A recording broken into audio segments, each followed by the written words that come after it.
जय शनिदेव, जय श्री राम भाइयों।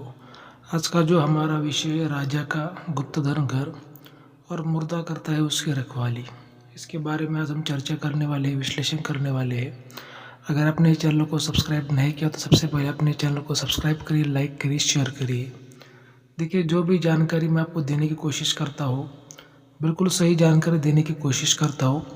और जो अपने चैनल का जो मकसद है भाई, जो समाज में अंधश्रद्धा, अंधविश्वास उसको कम करना, ये अपना मकसद है। और जो चैनल का संदेश है भाई, धर्म के खिलाफ, कानून के खिलाफ कोई भी काम मत करिए।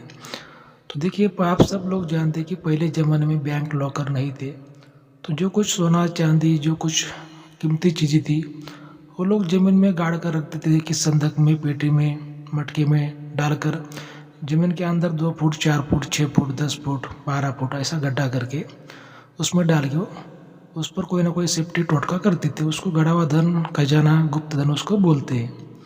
भाई वो देखिए, बात ये 100 साल पुरानी, 500 साल पुरानी, 1000 साल पुरानी हो सकती है, लेकिन क्या है कि उसमें जो बहुत से लोगों के मुझे सवाल आते हैं कि गुरुजी जो धन होते हैं वो उसमें कितने प्रकार होते हैं, छोटे होते हैं क्या, बड़े होते हैं। अभी देखिए, जैसा व्यक्ति रहेगा उतना उसका धन बड़ा रहेगा क्या।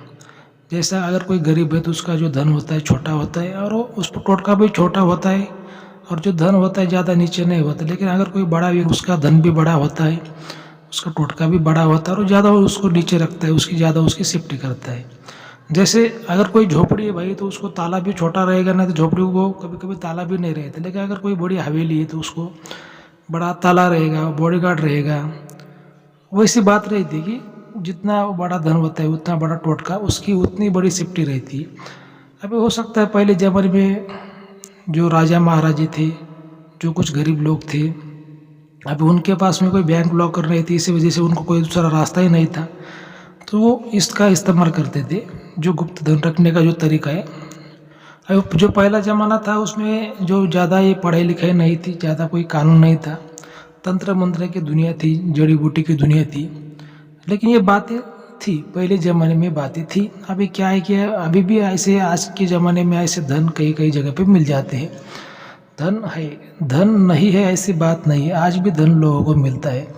लेकिन क्या है ना कि जब शक्ति की बात आती है, जब टोटके की बात आती है, तो लोग फिर उसको झूठा बोल देते हैं, उसको अंधश्रद्धा बोल देते हैं।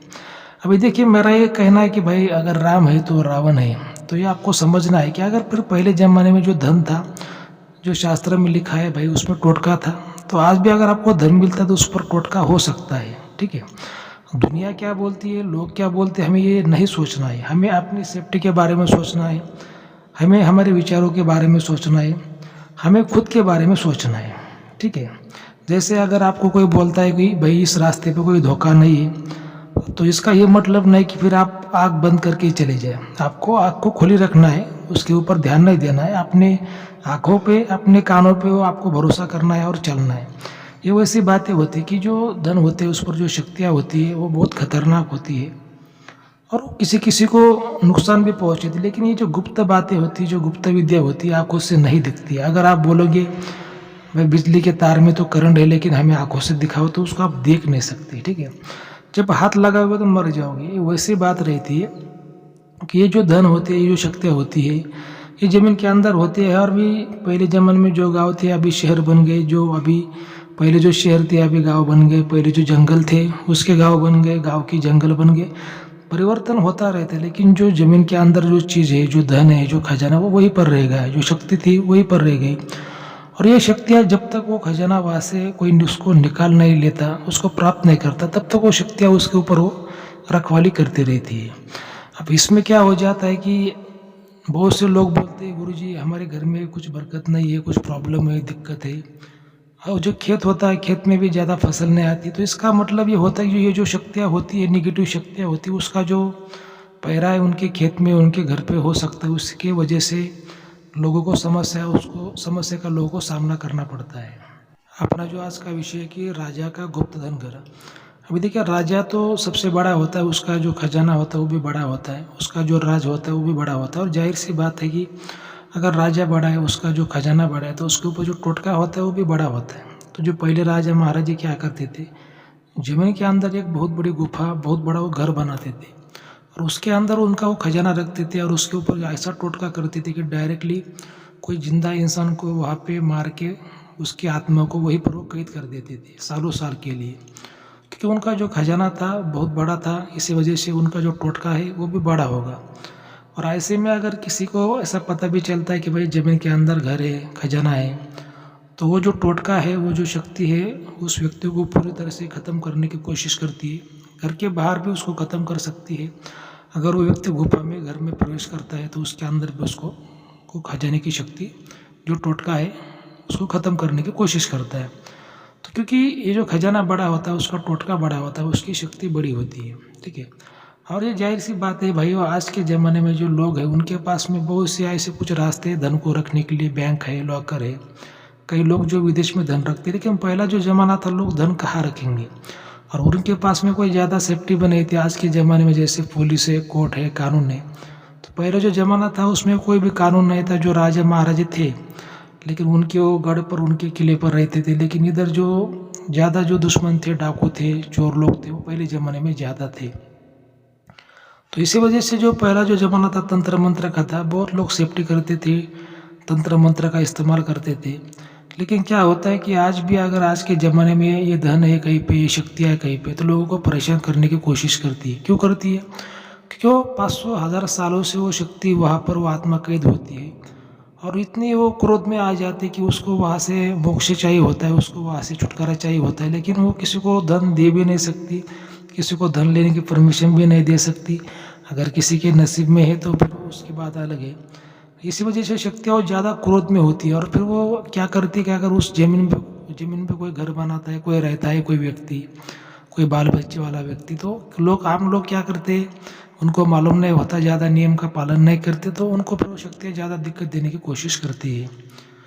लेकिन भाई वो क्या होता है कि ये जो इसके जो संकेत होते हैं, जो शक्तियाँ होती है, ये शक्तियाँ के संकेत ऐसे बहुत से होते हैं। अभी 5-10 मिनट में आपको बताना इतना संभव नहीं है, लेकिन बहुत से लोगों का ये कहना है, बहुत से लोग मुझे कॉल करते हैं, और जो हमारे जो गुरु है, जो कुछ तंत्र शास्त्र है, उसमें भी बताया गया है कि ये जो शक्तियाँ होती है कभी कभी आवाज़ भी देती है। उसको बोलते हैं कि धन की आवाज़, गुप्त धन की आवाज़। अलग अलग तरीके से शक्तियाँ संकेत देती है, अलग अलग तरीके से शक्तियाँ आवाज़ भी देती है, महसूस भी ये शक्तियाँ होती है। जैसे किसी के घर पे जो स्लैब होता है, जो छत होता है, उस पर चलने की आवाज़, या फिर रात को जो मेन दरवाज़ा होता है उसको खटकाने की आवाज़, या फिर अपनी जो खिड़कियाँ होती है अपने आप मतलब बजने लगती है, ऐसे मतलब। या फिर घर में अचानक से तेज़ हवाएं चलने लगती है, जो घर की जो फर्श होती है वो अचानक से टूटने लगती है, घर में कांच ज़्यादा टूटने लगती है। मतलब ये शक्तियाँ क्या करती है, किसी भी तरह से नेगेटिव प्रभाव घर में देना चालू कर देती है, नेगेटिव संकेत देती है। और कोई कोई अगर किसी के रास्ते के ऊपर, तो ऐसे लोगों को शक्तियाँ दिखाई भी देती है, बात भी करती है, सपनों में भी उनको दिखाई देती है। मतलब ऐसे बहुत से वो संकेत रहते हैं। लेकिन क्या है ना कि भाई, वो किसी भी व्यक्ति को पहले गुरु करना चाहिए। अगर आप गुरु करते हैं, गुरु की सलाह में रहते हैं, उनसे आप आशीर्वाद लेते हैं, उनसे ज्ञान लेते हैं, तो बहुत हद तक जो आपकी समस्या है 50% कम हो जाती है। और आपको एक अच्छा, ईमानदार, वफादार गुरु करना चाहिए। गुरु को ऐसा करना चाहिए कि उसके पास में इंद्रजाल विद्या और नारायणी विद्या दोनों का भी ज्ञान होना चाहिए। नहीं तो खाली आपने नाम के लिए गुरु किया, वो कुछ फायदे का नहीं है। क्या गुरु के पास में अगर विद्या है, ज्ञान है, तो ही आपको ज्ञान दे सकता है, आपको विद्या दे सकता है। इस बात को आपको समझना है, ठीक है। तो आप बोलोगे गुरु जी फिर ऐसी कैसी बात हो गई, कोई भी आध्यात्म में व्यक्ति गुरु ही होता है। देखिए, हर व्यक्ति अध्यात्म वाला गुरु होता है, बात बिल्कुल सही है। लेकिन क्या होता है ना कि फ़र्क है भाई। क्या फ़र्क है? जैसे मान लीजिए कि आपके सामने 2 बॉडीगार्ड हैं, ठीक है। एक बॉडीगार्ड बंदूक चलाना जानता है और एक बॉडीगार्ड बंदूक चलाना नहीं जानता, तो आप किसको पसंद करोगे? जो बंदूक चलाने वाला जो बॉडीगार्ड, आप उसको ही पसंद करोगे ना, क्योंकि वो आपकी सेफ्टी ज़्यादा करेगा। आप तो ये वैसी बात होती है कि जैसे जो अध्यात्म वाले होते हैं सभी गुरु से, मैं किसी को बुरा नहीं बोलता, लेकिन जिसके पास में दोनों भी विद्या होती है, नारायणी विद्या, इंद्रजाल विद्या, वो गुरु को ज़्यादा अनुभव होता है। उसके पास में विद्या होने पर आपको ज़्यादा मदद करता है, आपको ज़्यादा ज्ञान देता है, आपकी सुरक्षा ज़्यादा करता है। ये इसका फर्क होता है। लेकिन कोई लोग समझते, कोई लोग नहीं समझते। तो ठीक है, अगर आपको कोई भी समस्या है, कोई भी दिक्कत है, अगर आप हमसे कुछ पूछना चाहते हैं, कोई समस्या का उपाय आप ढूंढना चाहते हैं, हमें पूछना चाहते हैं, तो जो आपको स्क्रीन पर नंबर दिखाई दे रहा है उस पर आप हमें कॉल, व्हाट्सएप कर सकते हैं। लेकिन भाई वो जो चैनल की फीस होती है वो लागू रहती है। कि क्या होता है कि बेमतलब के लोग हमें बहुत परेशान करते हैं, इस वजह से हमने अभी चैनल पर फीस लगाई है। ठीक है, पहले उस व्यक्ति को फीस जमा करनी पड़ती है, उसके बाद ही उसका जो सवाल होता है, जो कुछ समस्या होती है, हम उसका उपाय बताते हैं। पहले हमारे चैनल की सेवा फ्री में थी, लेकिन लोग क्या कर रहे थे, ईमानदारी का ज़माना नहीं है भाइयों। लोग फ्री में सवाल पूछते थे, फ्री में उपाय लेते थे और बाद में फिर हमें ही गलत बोलते थे, या फिर कुछ लोग बिना मतलब के परेशान करते थे, कुछ भी बोलते थे। गुरुजी हमें वशीकरण करना है, कोई बोलता है गुरुजी लड़की का करना है, कोई बोलता है लड़के का करना है। ऐसा कुछ भी फालतू सवाल लोग पूछते थे, हमारा टाइम बर्बाद लोग करते थे। इसी वजह से हमने अभी क्या कर दिया कि चैनल पर हमने फीस लगा दी। जो भी जिसको ज़रूरत है फीस जमा करेगा, उसको टाइम मिल जाएगा। उसका जो सवाल है उपाय, अगर उसका जो सवाल हमें अगर सही लगता है तो उसको उपाय बताया जाएगा। उसका जो उसकी जो समस्या है उसका हल ढूंढा जाएगा भाइयों। ठीक है, तो आपको अगर आज का वीडियो अपना अच्छा लगता है तो चैनल को सब्सक्राइब करिए, लाइक करिए। जय शनिदेव, जय श्री राम, धन्यवाद।